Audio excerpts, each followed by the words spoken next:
Wassalatu wassalamu ala Rasulillah wa ala alihi wa sahbihi wa man wala.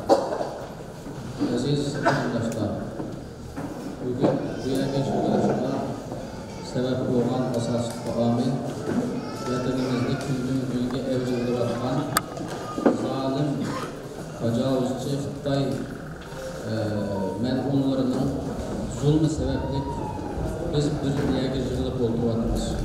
Bugungi bu sorunni o'rinlashtirgan qarindoshlarimiz 25 yillik xizmatining mahsuloti ustida har sohadagi kishilarni chaqirib bir fikr almashtirish, o'zaro chunqur mehr muhabbatni kuchaytirish, bundan keyingi qilmoqchi bo'lgan xizmatlarda o'zaro xizmat birligi, fikr birligi hosil qilish degandek mazmunlarni asos qilgan holda bugun bu yerga hammamizni chaqirdi.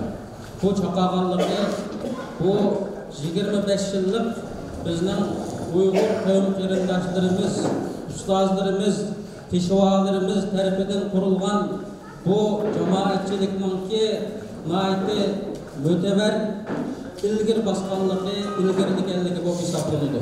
Chunki bugünkidek zolimning zulmi haddidan oshgan bir paytda har sohadagi qarindoshlar, har sohadagi kishilar bir yerga yig'ilib, qanday qilsak shu zolimning zulmini to'xtatamiz, qanday qilsak shu zolimni voy deyalaymiz, so'zimizni anglata olaymiz, shu mazlum millatimizga oz bo'lsin-u bir yordamimiz tegadi degan mushu o'y, mushu maqsad bilan bu yerga yig'ilib turyapmiz.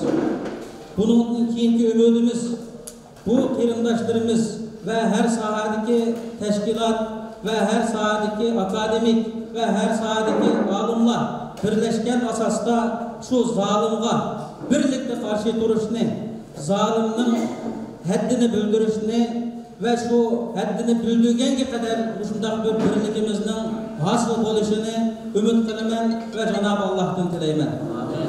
Ko'pchilik rahmat.